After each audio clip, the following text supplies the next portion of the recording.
Hoje também ao Bernardo Oliveira, no suporte técnico das transmissões ao vivo. Não é brincadeira esse negócio, quem nos acompanha aqui já viu como eles seguram bonito essa peteca. Esse webinário é criado, promovido e financiado em curadoria colaborativa pelos espaços culturais Casa Fiat de Cultura, Centro Cultural Banco do Brasil, CCBB, Memorial Minas Gerais Vale e MM Gerdau, Museu das Minas e do Metal, integrantes do Circuito Liberdade. Lembrando, pessoal, que esse nosso chat aqui é aberto também à participação de vocês, com seus comentários e suas perguntas, para o Marcelo Gleiser, que no final responde a elas. A nossa produção, hoje com a Bia Starling, nos encaminha as perguntas de vocês aqui no nosso chat. Portanto, participem. E eu faço aqui uma breve apresentação do nosso convidado. Marcelo Gleiser é professor titular de Física e Astronomia no Dartmouth College, onde fundou e dirige o Instituto de Engajamento Interdisciplinar, tem doutorado pelo King's College de Londres, é autor de mais de 100 artigos especializados e milhares de ensaios, publicados desde o New York Times a revistas infantis, detentor do Presidential Faculty Fellows Award, dado pelo então presidente Bill Clinton, conselheiro da Sociedade Americana de Física, vencedor de 3 prêmios Jabuti, autor de 14 livros com traduções em 15 línguas. Em 2019, foi o primeiro latino-americano a vencer o prêmio Templeton, um dos mais prestigiosos do mundo, concedido a personalidades que tenham feito uma contribuição excepcional para a afirmação da dimensão espiritual da vida. Como verbo, maravilhar-se é ponderar, meditar, conjecturar sobre. Como substantivo, maravilha se relaciona ao espanto, ao fascínio, à beleza. Então, perguntar-se sobre maravilhas é refletir sobre beleza, refletir sobre o que nos fascina. É um privilégio de ser humano, e um privilégio que geralmente consideramos natural, sermos criaturas curiosas com capacidade para maravilhar-se. Pode acontecer quando contemplamos as inúmeras estrelas no céu noturno, ou quando nos sentimos pequenos enquanto estamos sob um enorme pico, ou o drama de caminhar em um alto penhasco com vista para as ondas quebrando abaixo, ou observar uma mãe amamentando seu bebê, ou testemunhar um arco-íris duplo, efêmero, após uma tempestade. Somos a espécie que vê, mas não responde apenas instintivamente ao que vemos. Nós o internalizamos, nos envolvemos com ele emocionalmente e tentamos encontrar um significado no momento. Experimentamos a vida em uma variedade multidimensional que combina a percepção com uma resposta subjetiva multicolorida. E amamos a maneira como essa riqueza do agora nos faz sentir, mesmo que não tenhamos ideia de como tudo isso acontece. Alimentar a alegria da maravilha é estar em sintonia com a beleza simples do inesperado. Esse é um trecho de um artigo escrito por você, Gleiser, e que eu leio aqui porque eu acho que nos dá assim uma bela imagem e uma ótima dimensão para o começo dessa conversa aqui. Então, eu queria começar te perguntando qual o componente espiritual profundo da ciência? Ok, bom, primeiro, alô todo mundo, todos e todas que estão aqui ouvindo a gente. Pessoal, obrigado pelo convite de participar dessa grande série de vocês. Hoje na Casa Fiat de Cultura, eu adoro Belo Horizonte, tenho saudade de estar por aí, tem muito tempo que eu venho, infelizmente, mas eu tenho muitos amigos queridos na cidade. E então, para mim, é sempre um prazer participar de coisas que vocês estão organizando. Com relação à espiritualidade na ciência, né? Parece que é uma coisa assim, meio anátema. As pessoas falam de espiritualidade e de ciência como sendo 2 universos paralelos que não tem nada a ver um com o outro, né? E, na verdade, é uma das coisas que eu desenvolvo nos meus escritos, no meu trabalho, é justamente como existem paralelos profundos entre a capacidade humana de se... Eu adorei que você abriu com maravilhar, né? Porque eu gosto dessa palavra, que é uma palavra que eu nem sei se existe no dicionário, que é maravilhamento, a nossa capacidade de maravilhamento com o mundo natural, da gente poder se expandir enquanto pessoa, quando a gente olha com uma certa atenção maior para o mundo, que é uma coisa que, aliás, está faltando muito na vida da gente. A ciência, de uma certa forma, é esse olhar, né? Ela é criada por pessoas de todos os lugares do mundo, de todos os gêneros que você pode imaginar, de todas as afiliações políticas, de todas as fés e não fés, os ateus e os que não são ateus. Todas essas pessoas têm uma coisa em comum, que é esse compromisso com entender cada vez mais profundamente que mundo é esse em que a gente vive e qual é o nosso lugar nesse mundo. Esse tipo de questionamento, que obviamente através da ciência tem toda uma roupa técnica, tecnológica e usa dados e análise de dados e equações, computadores, simulações, tudo isso que meio que assusta um pouco as pessoas da área científica, são, na verdade, os instrumentos que a gente usa para poder chegar ao menos perto de algumas respostas.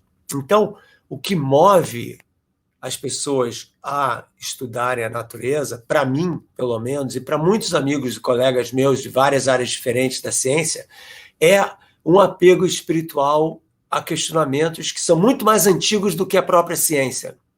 Tem uma mosca aqui na minha cara. Questionamentos que... Quero ver como ela vai sinalizar isso. Diga aí, Sabrina. É um drone aqui, um microdrone aqui, tentando entender o que a gente está falando. Ó, ela já fez, ó. Viu? Ótimo. Então, é uma outra, já que a gente está brincando, uma outra linguagem com a qual a gente lida com as grandes questões da existência humana. Então, para mim, existe esse impulso, e eu não estou sozinho nisso. O Einstein também falava disso, né? Ele falava que, para ele, a emoção mais profunda que a gente pode sentir é a nossa capacidade de se maravilhar com o mistério com M maiúsculo. Né? E que mistério é esse? Justamente tudo aquilo que a gente não sabe sobre a existência. Então, o desconhecido, né? O desconhecido, exatamente. É aquela coisa de... E a ciência é muito isso, né? Eu gosto de falar, a ciência é um flerte com o desconhecido, né? É uma tentativa da gente chegar um pouquinho, olhar um pouquinho mais longe, né? E um pouquinho mais profundamente para esse mistério que nos cerca, para esse mistério que é ser humano. Então, quando você coloca tudo isso junto, você aproxima a ciência, obviamente, não de uma religião organizada, dogmática, que tem toda uma fé que está ligada com certas crenças sobrenaturais, que a gente pode até conversar mais tarde, que não tem nada a ver com a ciência, mas o impulso que vem lá de dentro, sabe? Que é uma coisa que é meio que... A gente não sabe o que faz a gente gostar de olhar para o céu e se afeiçoar com isso, ou querer se perguntar sobre essas coisas. Para mim, é um impulso essencialmente espiritual. Marcelo, a gente sabe que há quem defenda, né, por dogmas religiosos ou simplesmente até por ignorância, até que a Terra é plana, né? Quer dizer, a gente tem uma visão negacionista da ciência por um lado, mas como a comunidade científica recebe, quer dizer, esse outro lado do preconceito, né, que faz com que às vezes sejam duas áreas consideradas excludentes, que é o oposto do que você propõe, né? Como a comunidade científica recebe hoje uma visão como a sua, dessa coexistência, né, entre ciência e espiritualidade, porque eu acho que é uma questão dos dois lados, né? Isso também tem mudado dentro da comunidade científica? Uma ótima pergunta, Daniela. Bom, então, historicamente, né, eu sempre gosto de pensar historicamente. Eu acho que se eu não tivesse sido físico, eu teria sido historiador.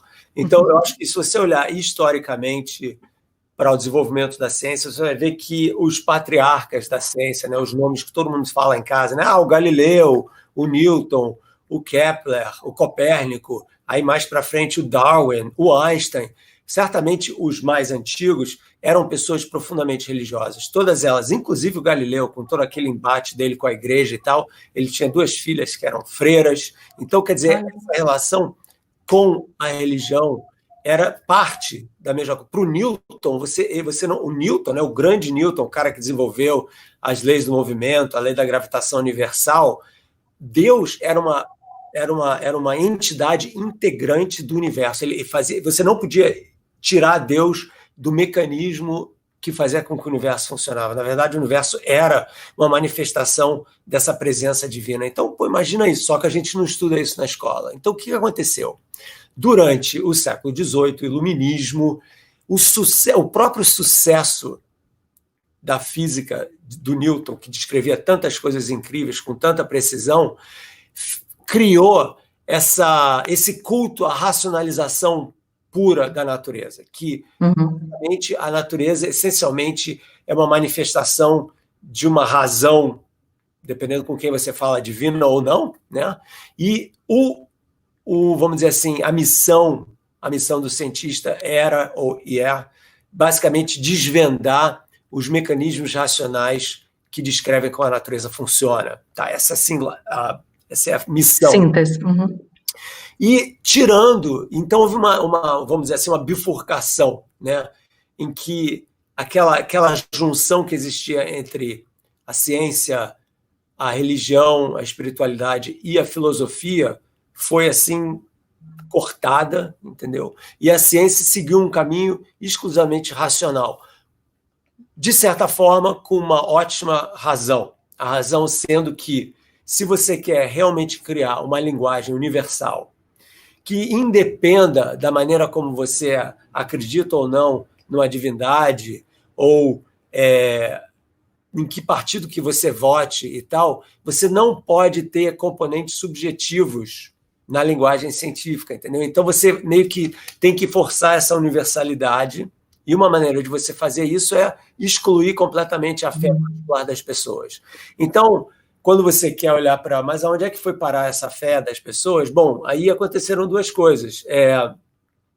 Houveram aqueles que, a partir do iluminismo, né, tipo, total racionalidade na natureza, falaram que Deus absolutamente não tem a menor razão de ser dentro do nosso universo, que a ciência vai explicar tudo.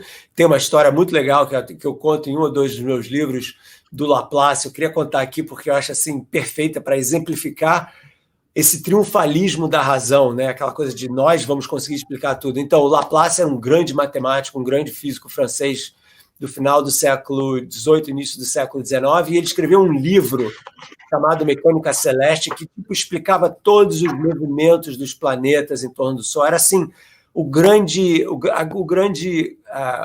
clímax de toda aquela metodologia de mecanista, né, de que o universo é uma grande máquina e tal. Aí ele escreveu isso, explicando tudo, um monte de coisas que o Newton não explicava.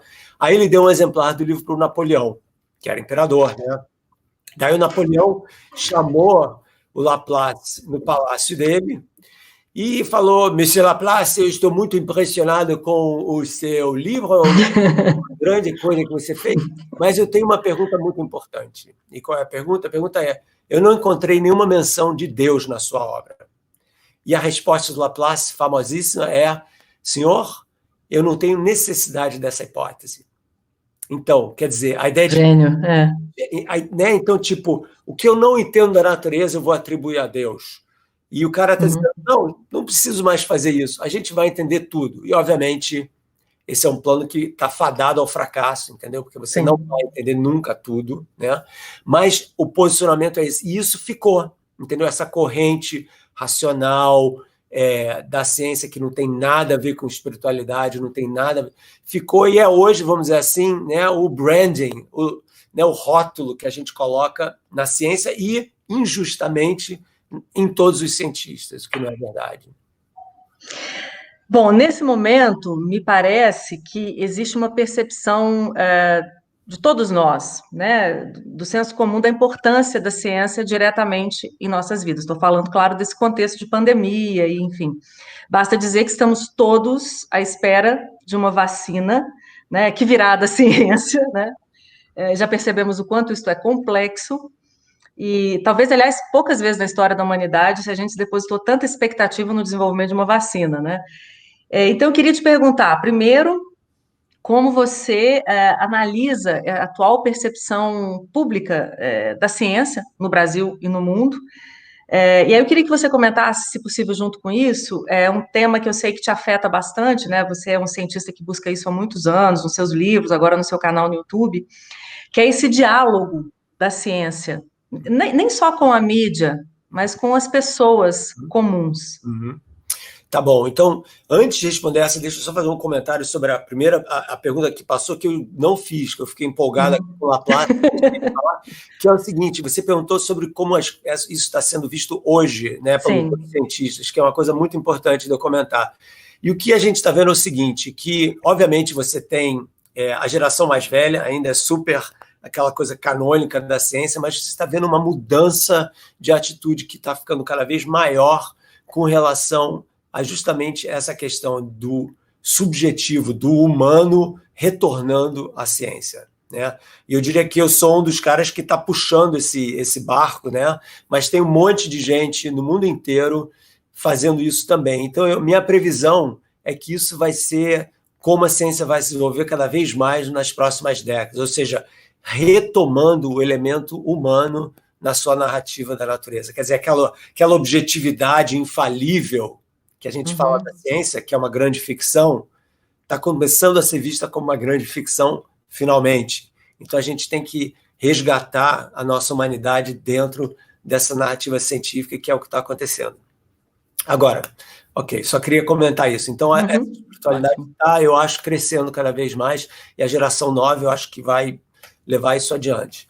Com relação ao quadro atual, e você falou bem, né, que as pessoas, mesmo aqueles que não falam bem ou não acreditam tanto na ciência, que para mim já é uma construção de frase errada, né? Acreditar em ciência não existe, né? Ou você entende o que é ciência, ou você não entende, porque você não precisa acreditar na ciência, porque justamente a posição da ciência independe da fé, entendeu? Então, ou você entra num avião porque você sabe que o avião vai funcionar e que é um meio de transporte extremamente seguro. E como que funciona isso? Porque você tem um monte de ciência nesse avião, né? Desde a aerodinâmica, que faz com que ele voe, até o combustível, as turbinas, os aparelhos que os pilotos estão usando. Então, obviamente, você está entrando nesse avião porque você confia na ciência, porque senão você não entrava. Eu me pergunto se os terraplanistas deixaram de andar de avião. Ou de usar celular. Ou celular, que para mim é uma grande hipocrisia, né? As pessoas que criticam a ciência, né, fazem isso lá usando a mídia social, né? Tem um canalzinho lá de YouTube em que eles promovem lá a minha terraplanície ou antivacina, essas besteiras todas, esquecendo do pequeno detalhe que tudo isso que faz com que esses aparelhos funcionem é baseado em ciência extremamente rigorosa, que tem a ver com mecânica quântica, que tem a ver com teoria da relatividade, por incrível que pareça, que são coisas em que ideias como terra plana são absolutamente tão absurdas que nem merecem ser discutidas. Então é uma hipocrisia tremenda, e eu tenho toda uma teoria, que eu não sei se está certo ou não, mas eu tenho uma hipótese com relação a por que isso está acontecendo no momento. E se você me permitir, eu queria dar uma emendada nisso, porque é uma conversa muito importante, que é a seguinte: quando você olha para a história dos governos fascistas do século XX, né, e você fala da Espanha, você fala da Alemanha, você percebe da Itália, do Mussolini, você percebe o seguinte, que uma das táticas mais óbvias de um governo fascista, de um governo de direita extrema, e também de extrema esquerda, como stalinismo, Mao, etc., é você enfraquecer a intelectualidade da população. É você fazer com que as pessoas fiquem confusas sobre o que é verdade. Porque quando você faz isso, quando você confunde, as pessoas não sabem mais o que é o certo, o que é o errado, e aí você tem a posição de um governo que se coloca como nós somos a resposta para tudo, porque nós temos o poder de fazer tudo, as pessoas, então, se submetem a esse tipo de governo. Então, é uma tática típica de governos fascistas você enfraquecer a intelectualidade, emburrecer as pessoas, espalhar esse tipo de anarquia cultural, para que então o governo possa vir e coloque uma visão completamente monolítica, né, e unidirecional na cabeça das pessoas, que é o com que elas vão acreditar. Então, esses movimentos todos, não é à toa que eles estão surgindo agora. E também não é à toa, voltando à sua pergunta original, que os Estados Unidos e o Brasil são os dois países que estão liderando direto o número de casos e de morte do Covid-19, porque são os dois países em que você tem governos que desacreditam e desmerecem a ciência de uma forma direta, frontal e, sinceramente, trágica, na minha opinião. Então, sim, você fala, as pessoas estão depositando, vamos dizer assim, a esperança delas na vacina, né? Aí, aliás, por falar nisso, você viu nessa semana a Rússia declarou que já tem a vacina, né? Sem fazer o teste da fase 3, que é o teste em que Foi você... campeão dos memes da semana, Gleiser, né? Imagino, né? Quer dizer, é uma coisa. Eu vi o Putin andando em cima do urso com uma vacina, assim, parece um rifle nas costas. Eu vi essa e tal, né? E isso daí é uma coisa que é um absurdo, mas mostra o seguinte: mostra uma corrida internacional nesse momento, que é uma corrida internacional pela sobrevivência da humanidade.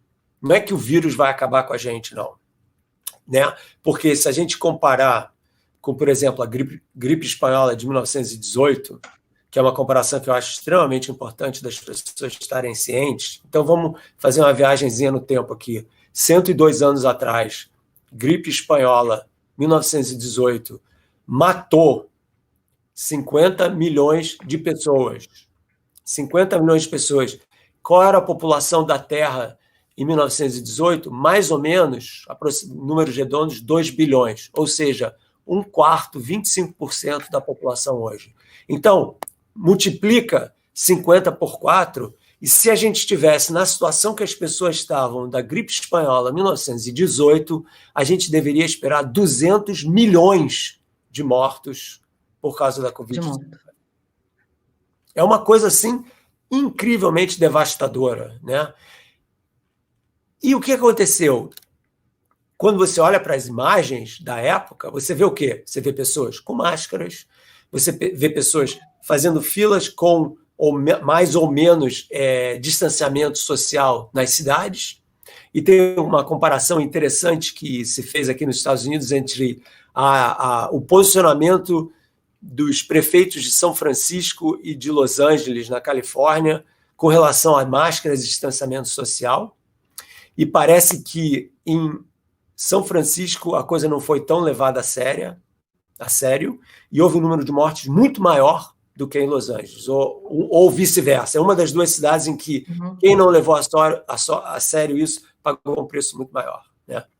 Então, quer dizer, o que mudou, né? Mudou que, obviamente, a gente tem uma medicina muito mais eficiente hoje, a gente tem respiradores, a gente tem tratamentos que fortalecem as pessoas de uma forma que não existiu em 1918 ainda.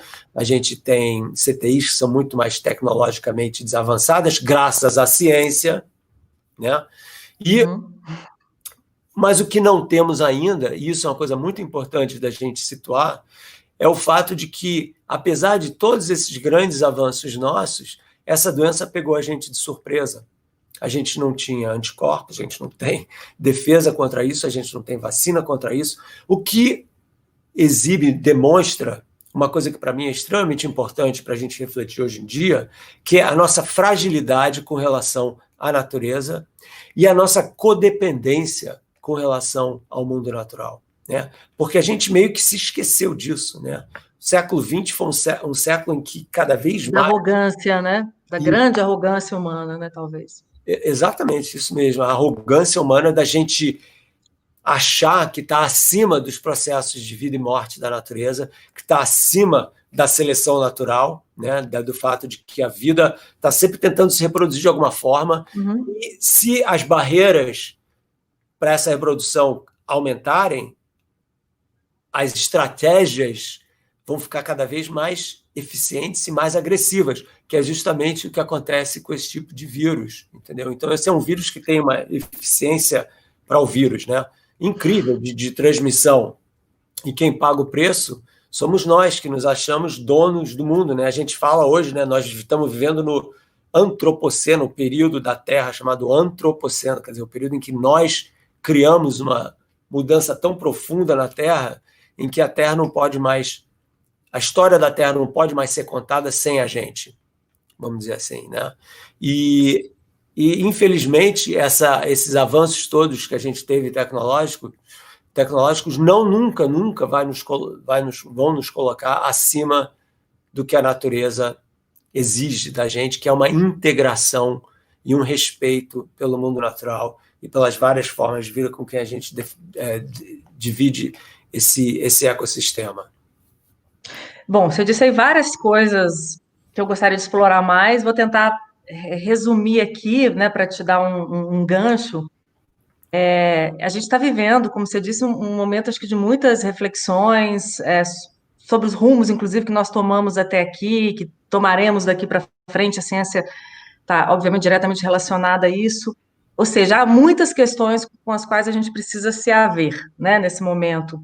Muitas não são novas, inclusive, e elas fazem parte do que você chama no seu livro de o futuro que ninguém quer ver. E aí a gente está falando de aquecimento global, divisões tribais, holocausto nuclear e as possíveis mudanças no mercado de trabalho provocadas pela inteligência artificial. Você acha que essa pandemia tornou mais visível esse futuro que ninguém queria ver, Gleiser? Eu acho que a pandemia certamente tornou mais transparente a nossa fragilidade com relação ao nosso futuro, né? Porque quando todos os países do mundo se mobilizam para tentar combater um inimigo, né? Vamos chamar essa doença de inimigo, ela não tem nada de inimigo, ela está fazendo o que ela sempre fez, né? Que é tentar se reproduzir usando as nossas células, né? Essa a função do vírus é essa, ele não tem uma intenção. Não é nada pessoal, não é nada pessoal. Não é mal, entendeu? Não é malvado, não tem nada a ver com isso, né? Mas o que está mostrando justamente é o fato de que a gente precisa repensar quem nós somos.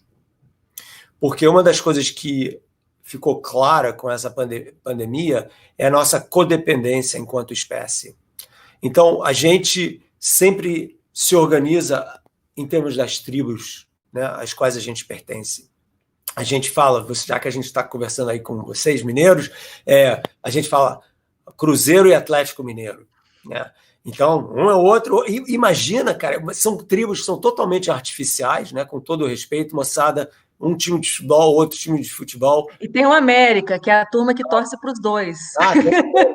No Rio de Janeiro, que onde eu cresci, também tinha o América, não sei se ainda tem, que também era assim, né? Então a gente meio que. E aí tem essa tribo, aí também tem a tribo de como você se afilia politicamente, se você vai à igreja ou não, e qual igreja você vai, e quais são os seus valores morais, e o que você pensa com relação à sexualidade das pessoas, a etnia das pessoas, porque raça foi uma construção que não tem nada a ver de científica, né? E pessoas com cor de pele diferente, etnias diferentes, como você se posiciona com relação a elas. Essas são tribos que a gente cria, né? E esse tribalismo que a gente desenvolveu desde os primórdios da humanidade, né? Que há 10, 15, 20, 30 mil anos atrás, essas tribos eram essenciais porque elas que faziam com que os grupos se protegessem, né? Então, você estava dentro de uma tribo, você podia se proteger das outras tribos que queriam invadir seu território e também de predadores e outros animais, você caçava juntos, você dividia essas coisas da caça e da coleta de frutos, etc. Então, a tribo era importante nesse sentido. Só que a tribo também definia, e ainda define, valores morais, valores de conduta, né? De forma que, se você não pertence à minha tribo, você passa a ser o meu alvo de conversão, tipo, você tem que vir para a minha tribo, aquela coisa do evangelismo, né? Ou você é meu inimigo. Então, as tribos, elas segregam. Qualquer tribo segrega as pessoas, né? E a história do século XIX e do século XX está mostrando que esse tipo de segregação das tribos é que está causando uma série de injustiças sociais e econômicas que tem que terminar. Então, a pandemia acelerou esse processo de uma forma assim, incrível. Então, é um grande catalisador para mostrar para as pessoas, ela é um espelho da sociedade, entende? Porque ela está colocando claramente para as pessoas as consequências de vida e morte das injustiças sociais e econômicas que a gente vê em todo o mundo. Mas aqui no Brasil e nos Estados Unidos, aqui não, aí no Brasil e aqui nos Estados Unidos, isso daí ficou acelerado de uma forma muito clara.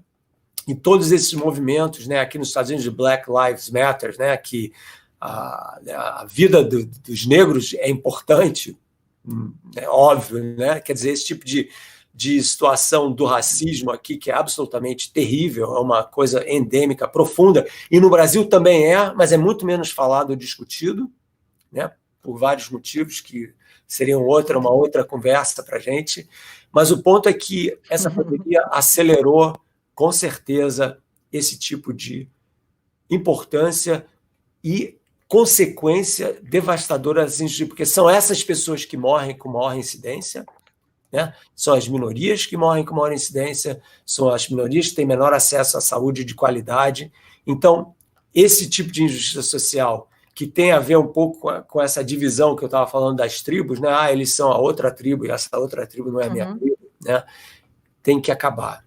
Então, isso é uma coisa que, para mim, é uma das grandes lições morais dessa pandemia, que a gente tem que parar de se ver como tribo 1 contra a tribo 2 e se ver como uma espécie única, a espécie humana, independente das diversidades culturais, étnicas, que tem que ser celebradas sempre, mesmo assim... E até dos valores, né? E até dos valores, né? Valores também, né? Aquela ideia, aqui teve uma campanha um tempo atrás, tipo, porque os Estados Unidos e o Brasil também é polarizado politicamente a beça, né? Então a ideia de, no meu caso, seria: Marcelo, você já levou algum conservador republicano para almoçar, para conversar? Papo, né?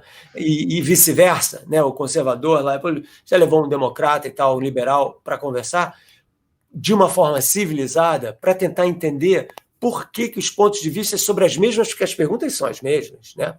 Como que as pessoas que estão aqui nesse planeta podem pensar de uma forma tão diferente sobre as mesmas questões sociais, né? E será que a gente pode estar aberto o suficiente para aprender um com o outro? Isso é tentar pular esse muro dessa segregação tribal que eu mencionei antes. Isso é o antitribalismo. É o antitribalismo, exatamente. Então, esse meu movimento, que não tem nada a ver com os tribalistas, é o que eu adoro eles, é o antitribalismo, exatamente. Só para concluir esse raciocínio, e eu te pergunto como cientista mesmo, você acha que a nossa sobrevivência como espécie humana, ela é tão mais possível quanto maior for a nossa compreensão disso, de que somos uma única raça, a raça humana, de que somos, na expressão que você gosta de usar, uma colmeia humana? Isso. Uau, que bom que você mencionou isso. Exatamente, né? Quando a gente fala, a colmeia das abelhas, ou o formigueiro, né, as formigas, esses insetos, eles mostram uma inteligência coletiva, em que partes do grupo trabalham para o bem do grupo inteiro, de forma que existe uma coesão, em que essa coletividade funciona para garantir a sobrevivência do grupo como um todo. A pandemia está mostrando isso para a gente. Nós também somos uma colmeia. Pense no que seria da gente se as pessoas da área médica não existissem ou se recusassem a trabalhar. Ou os fazendeiros que estão fazendo a comida, preparando tudo para a gente poder continuar comendo, né? Porque se diz, né, em sociologia que o caos social está a 9 refeições de distâncias. Se você não comer durante 3 dias, a fábrica da sociedade desmorona. Entendeu? Então, o fato da gente ter comida nos supermercados é absolutamente essencial para a gente poder ter uma estabilidade social. São essas pessoas, são os caminhoneiros que estão levando essas comidas das fazendas para os mercados, entendeu? São os caras que estão deixando as ruas ainda limpas, né? As pessoas que mantêm o acesso à energia elétrica, à água, aos esgotos funcionando. Tudo isso é parte da colmeia humana. E a gente precisa de todo mundo, e todo mundo é importante. Em geral, a gente tem uma coisa assim meio elitista, de falar, não, mas o lixeiro não pode ser tão importante quanto o economista. Mentira! O lixeiro é fundamental, porque sem o lixeiro, o economista não ia estar podendo fazer economia, certamente nesse momento, entendeu? Porque quando começa a juntar lixo, começam a disparar outras doenças, mais pandemias, né? Eu tenho, assim, às vezes, nos meus momentos mais negros, eu tenho, assim, horror à ideia de, imagina se surgisse uma nova pandemia agora. Que desgraça que ia ser para a humanidade, né? Que pode acontecer, né? Não precisa ter uma só, podem ter mais. Então, o que está acontecendo é que essa pandemia, porque ela nos fragilizou tanto, ela está mostrando para a gente a nossa codependência como espécie. E hoje, como o mundo é uma grande aldeia global, a economia é totalmente globalizada, né? Tanto que Eu falo muito isso de uma forma crítica com relação à economia brasileira, em que a gente está deixando de criar tecnologias digitais no Brasil, é tudo importado, né?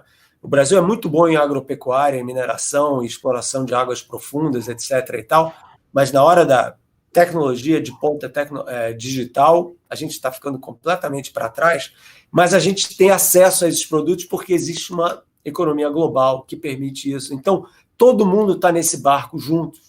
Então, essa coesão não é mais entre nós aqui no Brasil e eles lá em Singapura, não. É todo mundo.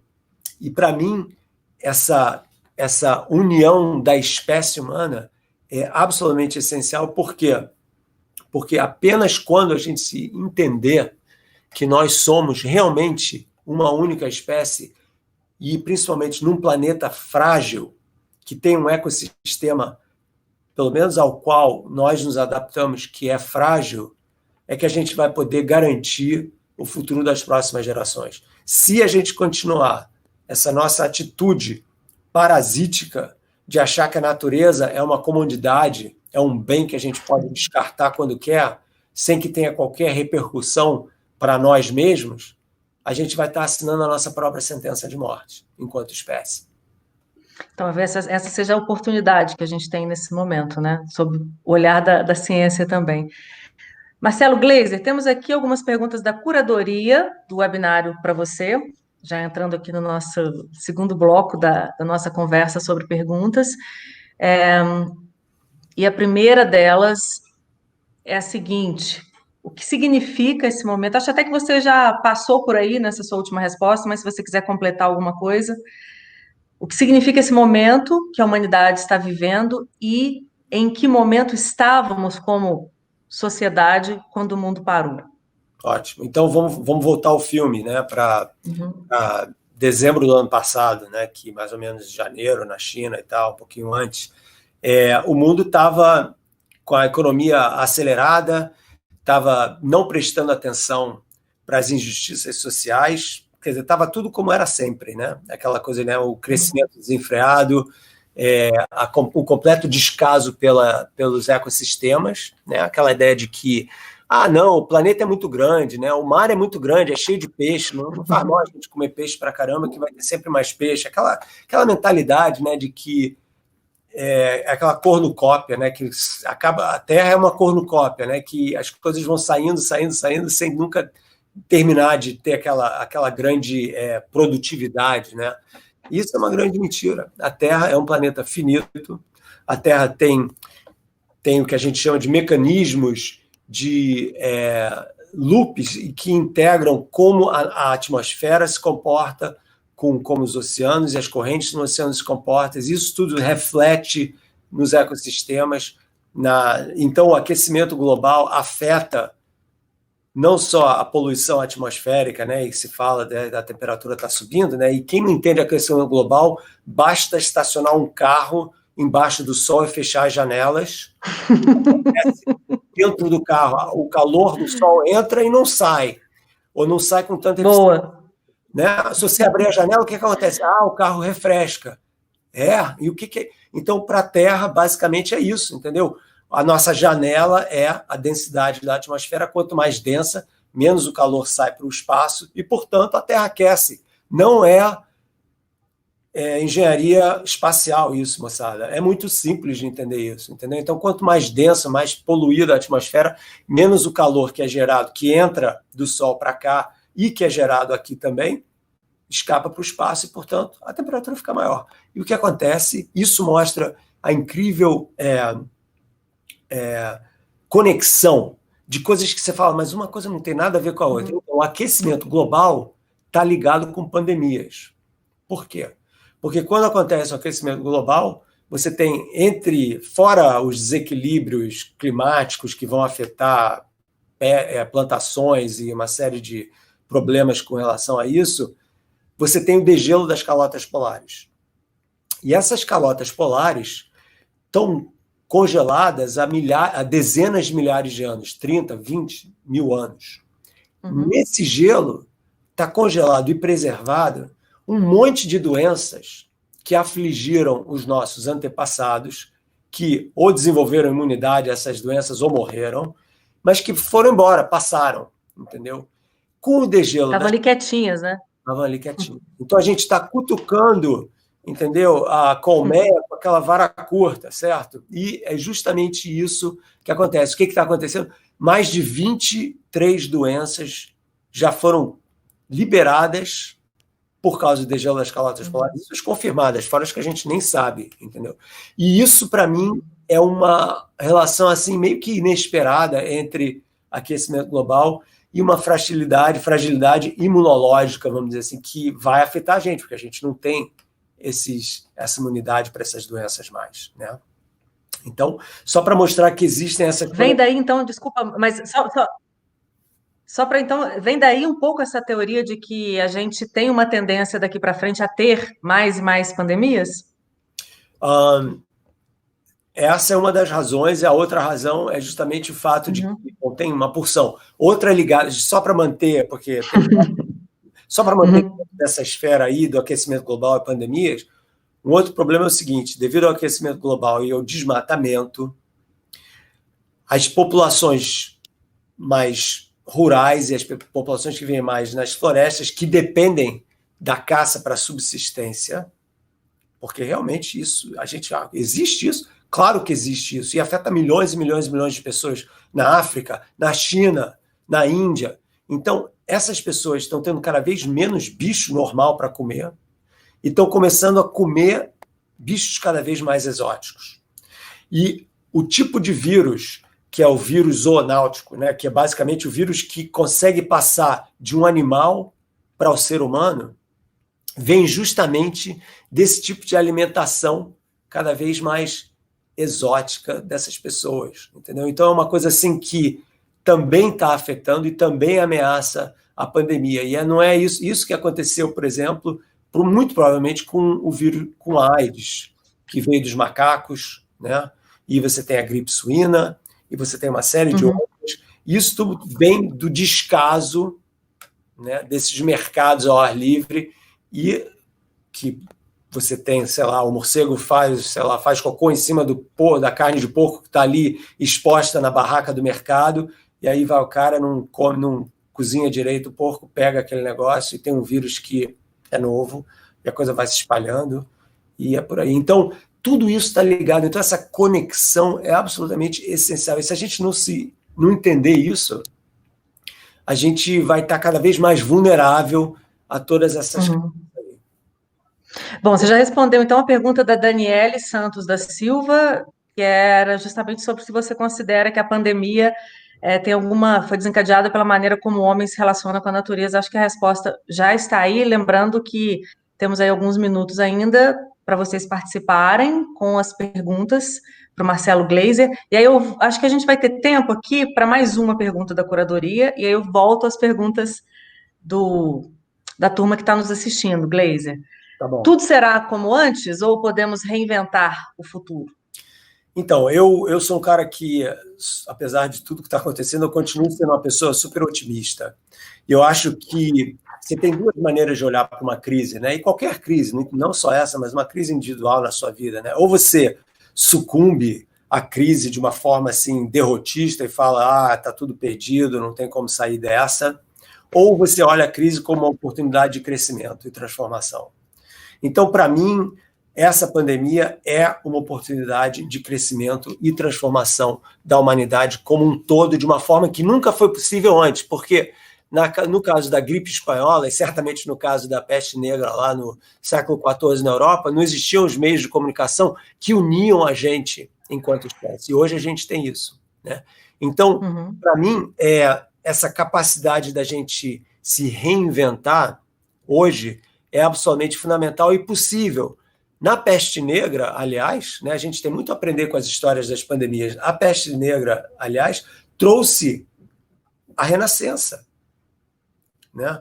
A gripe espanhola trouxe uma série de movimentos artísticos e intelectuais do início do século XX, na década de 20, né, com toda a arte moderna, até a Semana da Arte Moderna no Brasil, que também aconteceu ali. Tudo isso veio depois, né, das pessoas falarem, a gente tem que criar maneiras de se expressar como ser humano, a gente tem que repensar quem nós somos no mundo para que a gente não seja vítima, mais uma vez, de uma catástrofe dessas.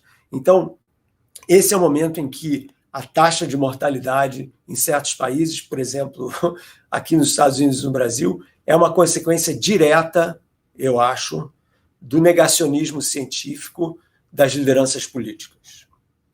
E esse tipo de atitude tem que mudar. E, para mim, a eleição que vai acontecer aqui em novembro, nos Estados Unidos, que é a eleição para a presidência, é absolutamente fundamental. A minha previsão é que, se o governo do Trump ganhar de novo, um período de mais 4 anos, a gente vai descer para uma espiral assim, absolutamente terrível aqui nos Estados Unidos e por repercussão no mundo inteiro. E a nossa grande chance é a gente sair desse buraco em que a gente está agora, com uma eleição de um partido muito mais liberal, que acredita na nossa relação com o meio ambiente, que acredita no papel da ciência na vida das pessoas, que escuta os cientistas que estudam a vida inteira para poder fazer previsões sobre como que se espalha uma pandemia, uma doença, que tipos de tratamentos a gente pode ou não usar para melhorar essa doença. Então, quer dizer, existem pessoas que estudaram isso, né? Você não vai querer entrar no avião que é pilotado por um cirurgião. Você vai entrar no avião pilotado por um piloto. Você não vai querer ter uma cirurgia, né, por um cara que é um piloto de avião. Você vai ter uma cirurgia por um cirurgião. A ideia é óbvia, é exatamente por isso que a gente tem essas especializações profissionais todas, para que a gente possa se ajudar uns aos outros e não politizar uma doença nesse momento. Então, para mim, essas lições têm que ser aprendidas, né? Porque se elas não forem, a gente... Não só a gente, o que é pior ainda, não somos só nós, são os nossos filhos, entendeu? A geração da moçada, sabe? Os menos de 30 anos, que estão crescendo nesse momento, que estão fazendo escolhas profissionais nesse momento, né? Qual vai ser o meu futuro? Né? O que eu vou fazer? Né? Que universidade que eu vou? Né? Que carreira que eu posso seguir? E tal. Que mundo que eu vou viver daqui a 20, 30, 40 anos, quando os meus pais não estiverem mais aqui? Em que mundo é esse que a gente vai deixar para eles, né? Que eu gosto muito dessa frase que diz que eles não estão herdando o mundo da gente. Nós é que estamos pegando o mundo emprestado deles. Essa inversão é boa, né? Pois é. É interessante porque você tem uma visão menos apocalíptica, digamos assim, disso tudo, né? No início da pandemia, você escreveu Você já via ali, como cientista, porque a gente sabe que, de alguma forma, como você mesmo disse, essa situação pegou de surpresa até a ciência, até os médicos, né? Aquelas controvérsias no início, é grave, não é grave, comparando com H1N1, etc, etc. E você, desde o início, você escreveu um edital para CNN americana, me corrija se eu estiver enganada, né? Em que você afirmava que 2020 seria lembrado como um ponto de virada na história da humanidade. Quer dizer, ali você já estava enxergando que a situação era grave, inclusive, né? E aí você dizia, não apenas porque muitos morrerão, mas porque a pandemia Covid-19 está nos oferecendo uma chance de nos reinventar, de nos mudar como espécie. Nesse sentido, você se diferencia um pouco de algumas vozes, né, do pensamento mais apocalípticas, como eu digo. Quer dizer, tem uma oportunidade aí, né? Uhum. Exatamente, Daniela, mas isso daí é muito fácil você ser apocalíptico, né? É mole, porque você apontar para os problemas, né, é só ter um pouquinho de pensamento crítico que você vai ver, tem um problema aqui, tem um problema ali, tem outro problema ali, mas é muito mais difícil você falar, sim, estamos vivendo uma situação problemática, como que a gente pode transformar esses problemas num crescimento coletivo, entendeu? O que a gente pode fazer como indivíduo, não só, porque existem várias maneiras e vários níveis de transformação. Você pode agir ao nível pessoal. O que eu, como pessoa, posso fazer?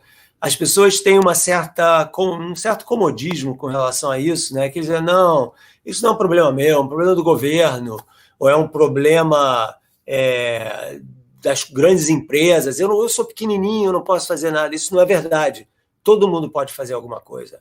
O que você come influencia a sua saúde e influencia o mercado, né? E, por exemplo, eu sei que no Brasil todo mundo venera a carne, né? Mas se existe alguma coisa que você pode fazer enquanto indivíduo que tenha um impacto direto no aquecimento global, é comer menos carne. Não precisa ficar vegetariano ou vegano, né? Que nem eu sou, não precisa isso, mas se você cortar 30% do seu consumo da carne e todo mundo começar a fazer isso vai causar uma grande modificação, transformação ecológica, porque não tem nada mais terrível para o meio ambiente do que as grandes, enormes fazendas que desmatam tudo, que criam uma quantidade enorme de metano e de uma série de outros poluentes e tal, fora o fato de que existem razões morais para a gente fazer isso também, né?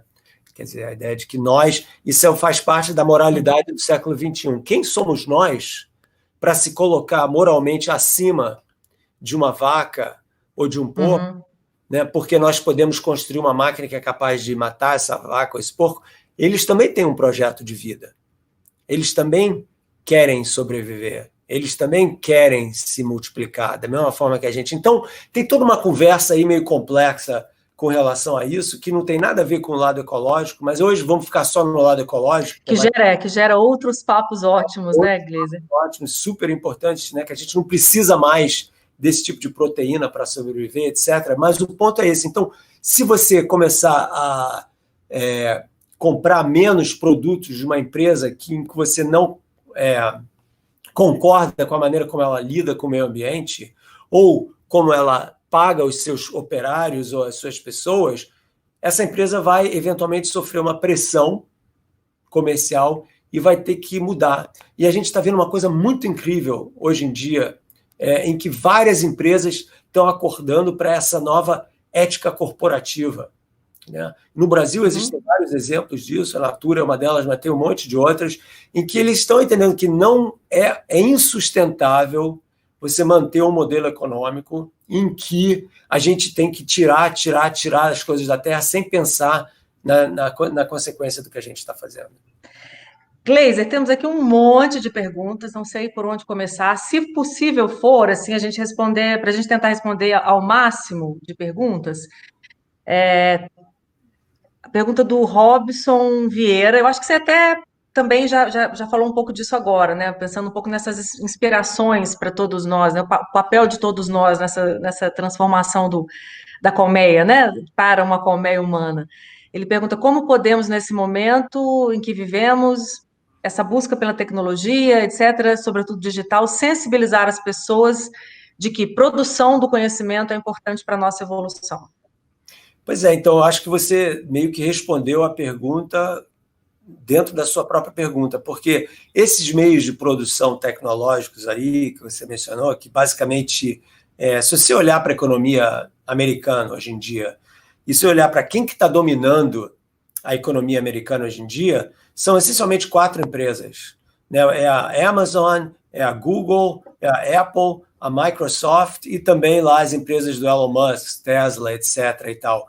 Todas essas empresas são essencialmente baseadas em tecnologias digital. E de onde vêm essas tecnologias digitais? Vêm da física quântica. Então, no início do século XX, um bando de cientistas queriam entender como os átomos funcionavam e não tinham a menor ideia de que, através da física que eles iam desenvolver para isso, eles iam transformar o mundo. Essa tecnologia ia transformar o mundo. Mas foi isso que aconteceu. Então, a ciência básica, ela faz isso, né? Você se pergunta coisas que, eventualmente, vão ter um impacto profundamente transformador no mundo. O cara que inventou a internet era um físico trabalhando num laboratório de partículas lá na Suíça, chamado CERN, que queria criar um modelo de comunicação eficiente entre os milhares de cientistas e técnicos e engenheiros que trabalhavam nesses experimentos. Aí o cara criou o www. Entendeu? E aí o que aconteceu? Bum! Transformou o mundo, né? Mas não era a intenção do cara, não era essa, né? Então, obviamente, transformou o mundo. Isso é que é o papel, às vezes, muito surpreendente, né? da aposta que a gente faz com a ciência básica. Então, a gente não pode nunca esquecer disso. Infelizmente, o Brasil está esquecendo disso. Acho que vem chumbo grosso aí, Fábio Lacerda, porque parece que deve ter uma grande teoria ou da física quântica, eu não sei. O Fábio Lacerda pergunta: esse caos e descontrole que a humanidade parece estar vivendo seria um prenúncio do paradoxo de Fermi, é isso? E aí minha produção, para não me deixar no vácuo, já respondeu aqui, ó, Dani, paradoxo de Fermi é a aparente contradição entre as altas estimativas de probabilidade de existência de civilizações extraterrestres e a falta de evidências para ou contato com tais civilizações. Isso, assim, como se eu tivesse entendido aqui essa explicação. Vou fingir que entendi, tá, Gleiser? Deixa eu reexplicar isso. Basicamente, a ideia é a seguinte: o Fermi, muito rapidamente, ele falou assim, que a galáxia que a gente mora, né, a gente está aqui no nosso Sol, e planetinha e tal, na nossa galáxia, ela tem mais ou menos uns 200 bilhões de estrelas e trilhões de planetas.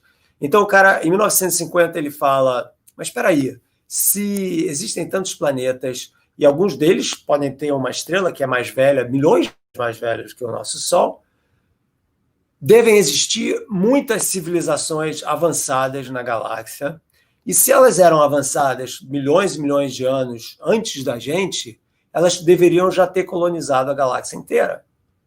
Então, cadê todo mundo? Cadê essa moçada aí, fora a moçada de Varginha, né, que eu sei que vê um monte de coisas lá no céu e tal. A verdade é que a gente não teve nenhum contato direto com os extraterrestres. Então o Fermi se pergunta, esse é o paradoxo do Fermi, como é possível a vida ser comum na galáxia e a gente não ter contato com um monte de inteligências extraterrestres? Então, será que a gente está sozinho? Essa é a pergunta. Aí tem um monte de respostas por que a gente nunca encontrou com os extraterrestres, que são as respostas ao paradoxo do Fermi. E uma delas, que eu acho que é a que o senhor está mencionando aí, é a seguinte, é que toda civilização que desenvolve tecnologias de ponta, especialmente tecnologias nucleares, eventualmente se autodestroem em alguns séculos. Então, o silêncio dos extraterrestres vem deles terem se autodestruído por causa das tecnologias nucleares, né? Então, o que ele está falando aí, será que esse nosso caos que a gente está vivendo, e um dos riscos existenciais que você mencionou de passagem lá no iniciozinho, é justamente o fato da gente ter um monte de armas nucleares, né? Essa coisa do desarmamento nuclear, a gente meio que não está mais pensando nisso, mas tem milhares e milhares e milhares de bombas de hidrogênio prontas para serem detonadas nesse momento, né? Por caras que têm um controle tipo Trump, né? O cara tem controle sobre isso, e o sujeito lá da Coreia do Norte também, Kim Jong-un. Então, a questão que ele fala é, será que esse é o começo do fim nesse sentido? E eu acho que não. Eu acho que esse caos social que a gente está vivendo, para mim, é o fim de uma época. É o fim do colonialismo. É o fim das heranças em que a sociedade se organizou através de preconceitos raciais e culturais, e meio que se separou em blocos, né? Então, os ingleses, tipo, né, nós somos aqui em cima, o resto do mundo fica embaixo da gente, né? E os portugueses que trouxeram os escravos da África e escravizaram os índios no Brasil, se colocando acima. Essa mentalidade colonialista, para mim, e essa pandemia, eu espero que eu esteja certo nisso, é um acelerador, é um catalisador dessa transformação, está terminando. Então, a gente está ficando cada vez mais misturado, a gente está ficando cada vez mais globalizado, e os grupos de resistência a isso, né, os extremismos religiosos dos muçulmanos e um monte de outros por aí, são resistências tentando resgatar um passado que não é mais possível, entendeu? Então, a gente precisa dar esse passo à frente e se entender como eu estava falando antes, uma espécie. E eu acho que a juventude, a geração Z, é a geração que vai fazer isso. Porque eles têm uma visão de mundo profundamente diferente da nossa. A nossa, eu estou aqui assumindo, moçada, que a maioria das pessoas que está assistindo isso não tem... Tamo junto, Gleiser, tamo junto. Espero que tenha uma moçada de 20, mas o ponto é o seguinte, nós, né, a minha geração, cresceu com um pé no mundo analógico, né, aquele telefone de rodar, né, aquela coisa, né, um telefone para a família inteira. Fio, né? E fio. Aquela coisa toda. E um pé no mundo digital. Essa moçada aí nasceu com os 2 pés no mundo digital. Então, o mundo, para eles, é muito diferente do nosso mundo. A gente tem aquela coisa meio saudosista, meio nostálgica, não sei o que e tal, mas a verdade é que o mundo agora é assim, né? E é o mundo deles. E nesse mundo deles, você tem uma fluidez muito maior de valores políticos, de valores sexuais, de valores de etnias, de cor de pele diferente, entendeu? Aquela coisa arraigada que a gente tinha antes está meio que sumindo, eu vejo isso direto. Então, para mim, esse é o início da grande transformação em que, sim, vão haver diferenças étnicas, sim, vão haver diferenças de escolhas sexuais, obviamente, e de partidos políticos, mas vai haver, acima de todas essas diferenças, vai haver a compreensão da nossa unidade enquanto espécie num único planeta, que é extremamente raro, aliás.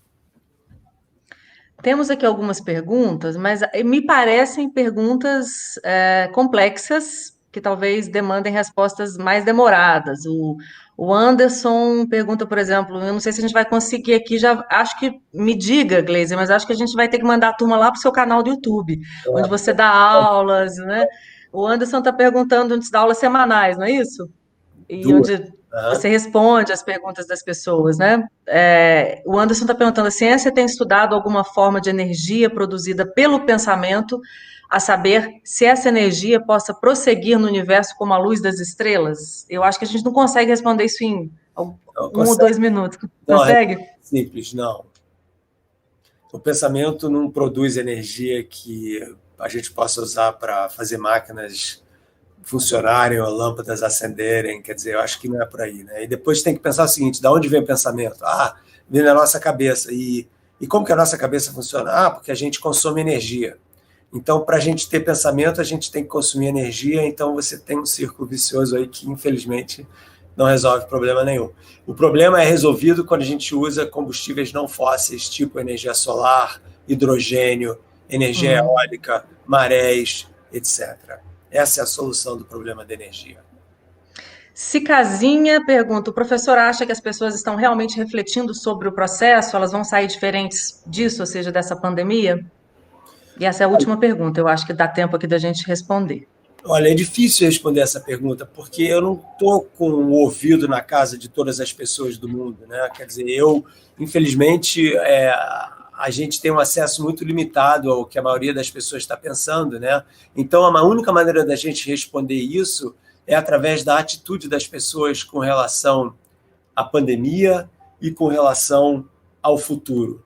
Se, quando a gente emergir dessa pandemia, porque eventualmente a gente vai sair disso, moçada, não é uma coisa que vai acontecer para sempre, né? A coisa a gente vai, mesmo que não tenha uma vacina 100% eficiente, a gente vai passar por cima disso.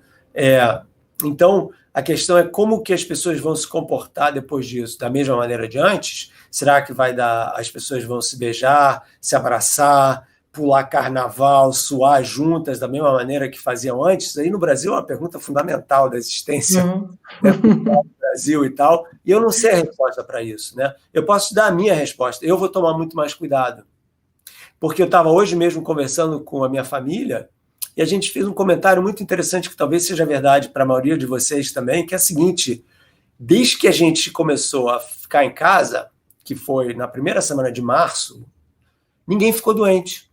Ninguém pegou uma gripezinha sequer, um resfriadinho bobo, nada, entendeu?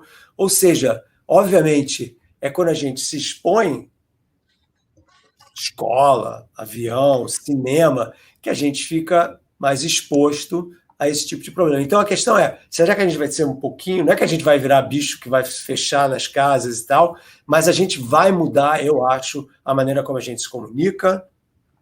Por exemplo, eu vou muito menos ao Brasil no futuro do que eu costumava ir, porque eu posso falar com as pessoas, em vez de pegar um avião, aeroporto, dormir mal pra caramba, comer mal, ir até 3 dias para dar uma palestra de 1 hora e depois voltar, é um desgaste físico, emocional, econômico para as pessoas que estão me trazendo, gigantesco, fora a poluição do avião, do carbono, etc.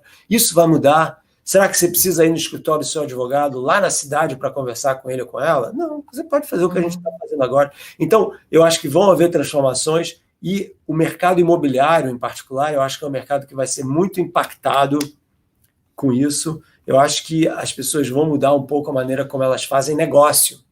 Em vez de ficar indo a várias conferências longe e tal, acho que vai haver... Cara, mas eu posso estar errado. As pessoas podem resolver esquecer disso tudo, entendeu? E o novo normal fica sendo o velho normal, né? Mas eu espero que não. Eu espero que a gente esteja aprendendo certas lições essenciais de como ser humano e continuar a ser humano nesse período difícil que a gente está vivendo. Gleiser, assim, como uma última pontuação, você sabe que você está encerrando, né? E já lhe agradeço por isso, em nome de toda a equipe do webinário, você está encerrando esse projeto hoje, que tem sido maravilhoso. A cada semana a gente tem conversado com grandes cabeças, né? E refletido muito junto com elas sobre tudo que a gente está vivendo. Então, como uma última pontuação dessa nossa conversa, e, portanto, desse webinário, eu ia até te citando, né, uma frase sua, que é uma imagem também, né, em que você diz que somos uma ilha de conhecimento dentro do oceano do desconhecido, voltando um pouco ao início da nossa conversa, né? Eu acho que essa é uma imagem muito bonita e muito assertiva, que você desenha para falar das nossas visões de mundo e do fato de que elas são sempre incompletas, né? Então, eu queria começar a partir dessa imagem que eu acho também bastante didática, para te perguntar um pouco sobre o mote também dos nossos encontros aqui, desses nossos 6 encontros. Qual a importância das perguntas nesse contexto e qual a expansão nessa ilha que a gente possivelmente estaria fazendo nesse momento da história da humanidade? Então, eu acho que a característica, ou pelo menos uma das características que mais define o ser humano é a curiosidade, é o querer saber, né? É aquela coisa, né? Em geral, os animais que a gente acha, mas meu gato é tão curioso e tal, na verdade, eles estão meio que procurando comida, né? Então, eles não têm uma curiosidade mais profunda com relação a como funciona o mundo, ou quem sou eu. Esse tipo de questionamento é um questionamento nosso.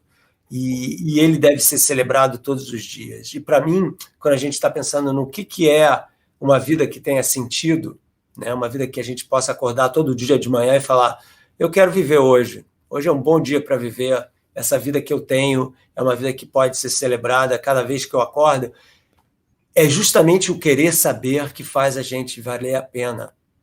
Entendeu? É justamente essa nossa vontade de procurar, né? E eu sempre faço esse jogo de palavras que, aliás, não é nem meu, era do Hélio Pellegrino, que foi um grande... Aliás, eu acho que ele era mineiro, eu não tenho certeza disso. Não era? Então, grande, fantástica pessoa. Se não nasceu aqui, era da turma dos Cavaleiros do Apocalipse. Então, ele falava da procura, né? Da ideia de você, através da sua busca pessoal, como, né? de como crescer como ser humano, você se autocurar. Então, a grande cura da dúvida existencial é se engajar com a curiosidade que é natural da gente, é querer saber mais e querer aprender mais. Então, a ilha do conhecimento, ela sempre vai continuar a crescer, e o que é interessante, porque sempre vão haver pessoas que vão querer saber mais, né? E é isso que enaltece o espírito humano, é justamente essa nossa vontade de se engajar com o desconhecido, com o oceano do desconhecido que está em torno de toda a ilha, né? Toda a ilha tem um oceano em volta e a ilha do conhecimento tem um oceano do desconhecido. E também a humildade que vem, intelectualmente, de entender que nesse oceano do desconhecido existem certas áreas ou regiões que são incognoscíveis, que existem perguntas que a gente pode fazer que não tem uma resposta, né? O que não significa que elas não sejam extremamente importantes, né? Aliás, o Milan Kundera, né, na simples... como é que é? Como é que se fala em português isso? A insustentável leveza do ser? A insustentável leveza do ser, né? Ele disse o seguinte, que as perguntas mais importantes que podem ser feitas são as perguntas que as crianças fazem, né? Porque muitas dessas perguntas são perguntas sem resposta. E são justamente as perguntas sem resposta que levam você a querer continuar a perguntar. sempre buscando, porque a partir dessa busca você encontra pequenas respostas ao longo do caminho. E essas pequenas respostas ao longo do caminho são o que faz você querer continuar caminhando em direção à grande resposta final, mesmo que ela seja impossível de chegar lá. Então, a vida é um pouco isso, entendeu? É essa busca por essas pequenas respostas que levam a gente nesse longo, longo caminho que fazem a vida da gente valer a pena. Maravilhoso. Marcelo Gleiser, agradeço imensamente pela presença, encerrando, né, sobretudo com essa fala tão inspiradora aí, o nosso webinário. Agradeço também pela participação da Sabrina Rocha, ampliando, como sempre, o alcance dessa conversa. Quero agradecer ao público que nos acompanhou nesses 6 encontros do Conversa sobre Perguntas, e aos pensadores, né, que passaram por aqui: Ailton Krenak, Lala Denzelin, Eduardo Albuquerque, Grazi Mendes, Christian Dunker, Conceição Evaristo, Júlia Rebouças e ao Marcelo Gleiser. Agradecemos também as equipes dos 4 espaços idealizadores: Casa Fiat de Cultura, CCBB BH, Memorial Minas Gerais Vale e MM Gerdau, Museu das Minas e do Metal. Foram mais de 40 pessoas, gente, envolvidas nesse evento colaborativo desses novos tempos. A gente agradece a todos vocês, lembrando que todas as palestras já do YouTube, dos espaços culturais, elas podem ser acessadas a qualquer momento, inclusive essa conversa com Marcelo Gleiser vai para lá também, se você perdeu o início. O webinário Conversa sobre Perguntas é uma realização da Secretaria Especial de Cultura do Ministério do Turismo e do Governo Federal, uma iniciativa conjunta da Casa Fiat de Cultura, do Centro Cultural Banco do Brasil, CCBB, do Memorial Minas Gerais Vale, do MM Gerdau, com patrocínio da Fiat, Banco Fides, Banco Safra, Banco do Brasil, CBMM, conta com o apoio do Amigos da Casa Fiat de Cultura, além do apoio institucional do Circuito Liberdade, do Instituto Estadual do Patrimônio Histórico, do Governo de Minas, Banco do Brasil, Vale e Gerdau. Obrigada a todas e todos que nos acompanharam nessa programação fantástica, que compartilharam em suas redes a nossa programação, que deixaram suas perguntas, seus comentários no nosso chat. Eu quero aqui também, rapidamente, tornar público os meus agradecimentos às equipes das instituições pelo convite, né, para essa agradável missão de mediar todos esses encontros, por esse belo trabalho coletivo de unir esforços, equipes e energias. Saímos todos e todas mais inspirados, eu acho que com um olhar mais ampliado e aprofundado sobre esse momento histórico que a gente está vivendo. Muito obrigada a todos e todas. Obrigada mais uma vez, Marcelo Gleiser, pela honra de te ter conosco aqui nesse encerramento. Até a próxima. Até a próxima. Tchau, tchau.